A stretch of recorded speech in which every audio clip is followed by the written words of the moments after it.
அங்கே வந்து வள்ளியூர் திருநங்கைகள் எங்களுக்கு வந்து ஒரு 8 வருஷ போராட்டத்துக்கு அப்புறம் 4 வருஷம் கழிச்சு எங்களுக்கு வந்து பட்டா கொடுத்தாங்க. வள்ளியூர்ல வந்து இலவச பட்டா வந்து கொடுத்தாங்க.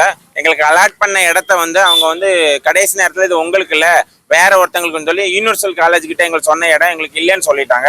நாங்கள் அப்போ போராட்டத்தில் இருந்ததுனால நம்ம சப் கலெக்டர் ஐயா அவர்கள் வந்து எங்களுக்கு வந்து இன்னொரு இடம் காமிச்சாங்க. ஹவுசிங் போர்டு பக்கத்தில் அவங்க காமிச்ச இடம் வேற, எங்களுக்கு கொடுத்த இடம் வேற. அவங்களா தான் அந்த இடத்த அலாட் பண்ணாங்க. சூட்டுப்பத்த பக்கத்தில் அலாட் பண்ணிட்டு நாங்கள் அவங்க பட்டா கொடுத்த பிறகு நாங்கள் அதில் குடிசை கட்டி அதில் இருக்கிறோம். கடந்த 5 வருடமாக இந்த குறைதீர்க்கும் திருநங்கைகள் குறைத்திருக்கும் நாட்கள்ல வந்து நாங்க எங்களுக்கு வந்து கரண்ட் வசதியும் தண்ணி வசதியும் பண்ணி கொடுங்கன்னு சொல்லி தொடர்ந்து எங்களோட கோரிக்கையை நாங்க அவங்ககிட்ட வச்சுக்கிட்டு தான் இருக்கிறோம். அதாவது அரசாங்கம் வந்து எங்களுக்கு உண்டான உதவிகள் எல்லாமே பண்ணிக்கிட்டு தான் இருக்குது. ஆனா அரசு அதிகாரிங்க தான் எங்களை ரொம்ப அலக்கழிக்கிறாங்க. ரொம்ப கஷ்டமா இருக்கு. இப்ப என்ன சொல்றாங்கன்னா அது மேய்ச்சல் புறம்போக்கு, அதை காலி பண்ணிருங்க, நாங்க உங்களுக்கு மாற்று இடம் கொடுக்குறோம்னு சொல்றாங்க. நாங்க அங்க குடியிருந்து வாழ்ந்துட்டு இருக்கோம். எங்களுக்கு பழகிருச்சு, எல்லா வசதிகளும் நாங்க வாழ பழகிட்டோம். இப்போ எங்களை காலி பண்ண சொல்லும் போது எங்களுக்கு ரொம்ப கஷ்டமா இருக்கு. நாங்க தொடர்ந்து கிட்டத்தட்ட 4 இடங்களை எங்களுக்கு தரேன்னு சொல்லி மாத்தி அமைச்சுக்கிட்டே இருக்கிறாங்க. நாங்க ஓடிக்கிட்டே இருக்கோம். இன்னும் எத்தனை காலம் ஓட போறோம்? 5 திருநங்கைகள் இறந்துட்டாங்க பட்டா வாங்கினையில. இன்னும் எங்களோட ஆயுட்காலம் எவ்வளோன்னு தெரியல. தயவு செஞ்சு அரசு அதிகாரிகளுக்கு நாங்க ஒரு கோரிக்கை வச்சுக்கிறோம். எங்களை தயவு செஞ்சு நாங்க குடியிருக்கிற இடத்த விட்டு எங்களை மாற்ற நினைக்காதீங்க. எங்களுக்கு போதுமான வசதி அங்க பண்ணி கொடுங்க.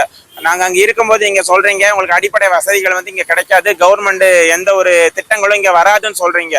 எங்களுக்கு தண்ணியும் கரண்ட் வசதியும் பண்ணி கொடுங்க. எங்களோட வாழ்க்கையை நாங்க வாழ்ந்துக்கிறோம். நாங்க இப்பவும் கடல்ல தத்தளிச்ச மீன்கள் போலதான் வாழ்ந்துட்டு இருக்கோம். தயவு செஞ்சு எங்களை காலி பண்ண நினைக்காதீங்க. எங்களை வாழ விடுங்க. எங்களுக்கு போதுமான வசதி அங்க பண்ணி கொடுங்க. காலி பண்ண நாங்க விரும்பல. எங்களுக்கு நீங்களா வலுக்கட்டாயமா மாற்று இடம் வாங்குங்கன்னு சொல்லாதீங்க. எங்களை காலி பண்ண தயவு செஞ்சு நினைக்காதீங்க. நாங்க வந்து 20 பேர் இருக்கிறோம். எங்களை வந்து காலி பண்ண சொல்லாதீங்க. நாங்க காலி பண்ண எங்களுக்கு விருப்பம் இல்லை. நாங்க அங்கதான் குடியிருக்கிறோம். எங்களுக்கு அங்கேயே வசதி பண்ணி கொடுங்க. அரசாங்கம் தானே கொடுத்துச்சு. அன்னைக்கு மேய்ச்சல் புறம்போக்கு இடம்னு அரசாங்கத்துக்கு தெரியலையா? அவங்க தானே அலர்ட் பண்ணி கொடுத்தாங்க. இப்ப ஏன் எங்களை காலி பண்ண சொல்றீங்க? 5 வருடம் கழித்தையும் காலி பண்ண சொல்றீங்க. எங்களால காலி பண்ண முடியாது. நாங்க வாழ்ந்துட்டு இருக்கோம். எங்க வாழ்ற இடத்த எங்களை வந்து அனுப்பாதீங்க. எங்களை வந்து எங்க வீடுகளை பிரித்து எங்களை வந்து வெளியே அனுப்பாதீங்க. என்னோட பேர் வந்து தாமரை நாச்சியார். திருநெல்வேலி மாவட்டத்தில் எங்களுக்கு 36 பேருக்கு பட்டா 4 வருஷத்துக்கு முன்னாடி கொடுத்தாங்க 2021. இப்போ அந்த பட்டா வந்து மேய்ச்சல் புறம்போக்கு 2022 கோர்ட்டில் உத்தரவு வந்துருச்சுங்கிறாங்க. 2022 வந்த உத்தரவுக்கு இப்போ வந்து எங்களை காலி பண்ண சொல்கிறாங்க. 2022 உத்தரவு வந்துச்சுன்னா மறுநாள் சொல்லியிருக்கலாம், மறுவாரம் சொல்லியிருக்கலாம். ஆனால் எங்களுக்கு எந்த ஒரு தகவலும் சொல்லாமல் இப்போ எங்களை நின்ன நிலையில் நீங்கள் காலி பண்ணி வேறு இடம் போங்கன்னு சொல்லி எங்களுக்கு பக்கத்தில் ஒரு 1/2 கிலோமீட்டர் தூரத்தில் ஒரு இடம் காமிச்சாங்க. குளத்து பக்கத்தில் வேண்டான்ட்டோம். அதாவது நாங்கள் வேண்டாம்னு சொல்கிற ரீசன்னால எங்களுக்கு பக்கத்தில் கம்போஸ்ட் இருக்குது. அதாவது மாநகராட்சியில் உள்ள குப்பை கிடங்கு அங்கே தான் இருக்குது. அந்த குப்பை கிடங்கு பக்கத்தில் கழிவுகளை கொட்டக்கூடிய இடத்துல பெரிய ஒரு கிடங்கு பாறை, அது பக்கத்தில் அந்த இடத்த மாற்றி எங்களுக்கு தாரோன்னு சொல்கிறாங்க. அதுவுமே போய் உண்மை கிடையாது. அந்த இடத்த கிளீன் பண்ணலை, எதுவுமே பண்ண. அவங்க வந்து வேணுக்குன்னு எங்களுக்கு மாற்றி இடம்னு ஒரு சும்மா சொல்லி ஒரு பட்டாங்கிறத பேப்பராக தான் தராங்க. எங்கள் பட்டாவை ஆன்லைனில் ஏற்ற மாட்டேங்கிறாங்க. அதாவது நாங்கள் பாவப்பட்ட ஜென்மங்கள்னு சொல்லி எங்களை எல்லாருமே புறக்கணிக்கிறாங்க. நாங்கள் ஒரு பேசுனா கலெக்டர் சார் சொல்கிறாரு, உங்கள்கிட்ட பேச எனக்கு நேரம் இல்லை, நான் வந்து டயத்தை வேஸ்ட் பண்ணாதீங்கன்னு அவர் ஒதுங்குறாரு. மற்ற கீழ் அதிகாரிகள் எல்லாருமே எங்களை கண்டுக்கிறதுக்கு யாருக்குமே தெரியலை. நாங்கள் எல்லாரும் மனுஷங்களா அவங்க நினைச்சிருந்தா எங்களுக்கு கொடுத்த இடத்துல ஒரு கரண்ட் வசதி பண்ணி தந்திருக்கலாம், தண்ணி எடுத்து தந்திருக்கலாம். எங்களுக்கு எந்த வசதியும் பண்ணி தரல. எங்களுக்கு 10 அடியில் நரிக்குறவங்களுக்கு கொடுத்த இடத்துல கரண்ட் தண்ணி அத்தனையும் பண்ணி கொடுத்துட்டு இப்போ சொல்கிறாங்க அதில் எதுவுமே பண்ண முடியாதுன்னு சொல்லி அந்த கரண்ட் தண்ணியை கட் பண்ணுறாங்க. கேள்வி கேட்டால் உங்களுக்கு வந்து நாங்கள் காலி பண்ணுங்கன்னா பண்ணி தான் ஆகணும், நாங்கள் தான் மாற்று இடம் தரோங்கிறாங்க. எங்களை மாற்று இடம் வேண்டாம். அப்படி தரதா இருந்தால் எங்களை அத்தனை பேர்த்தையும் கொன்றுங்க.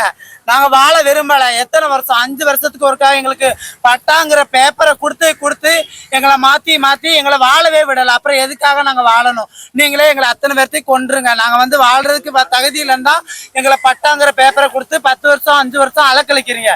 இது தேவையே இல்லை. எல்லா மாவட்டத்திலையும் எல்லா திருநங்கைகளுக்கும் வீடு கட்டி கொடுக்குறாங்க, தண்ணி வசதி பண்ணி தராங்க, எல்லாமே பண்ணி தராங்க. இந்த மாவட்டத்திலையுமே பண்ணியிருக்காங்க.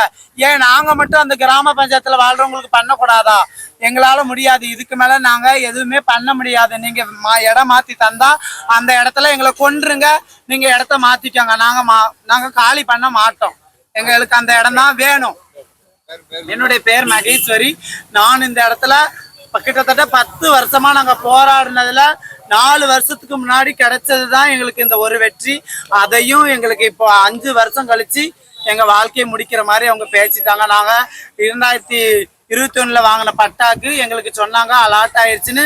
மே 26ஆம் தேதி ஏப்ரல் 26ஆம் தேதி உங்களுக்கு வீடு அலாட் ஆயிருக்கு, திருநங்கைகளுக்கு தினம் கொண்டாட வாங்கன்னு சொல்லி எங்களுக்கு கலெக்டர் ஆஃபீஸுக்கு வர சொல்லி சமூக நலத்துறை ஆஃபீஸில் எங்களுக்கு கால் பண்ணி கூப்பிட்டாங்க. அதனால தான் நாங்கள் வந்தோம். ஆனால் வந்த இடத்துல எங்களுக்கு எல்லாமே ஏமாற்றமாக போயிடுச்சு. வந்தவங்களுக்கு அவங்க சொன்ன பதில், அந்த இடத்த நீங்கள் காலி பண்ணி ஆகணும், உங்கள்கிட்ட பேச நாங்கள் தயாராக இல்லை, நாங்கள் வேறு இடத்த அது வேறு இடம் அலாட் பண்ணுவோம், அந்த இடத்துல வீடு கட்டி தாரோன்னு வேற ஒரு பொய்யை குற்றச்சாட்டாக ஒரு பொய்யை சொல்கிறாங்க. அதனால் எங்களுக்கு வேறு இடம் வேண்டாம்.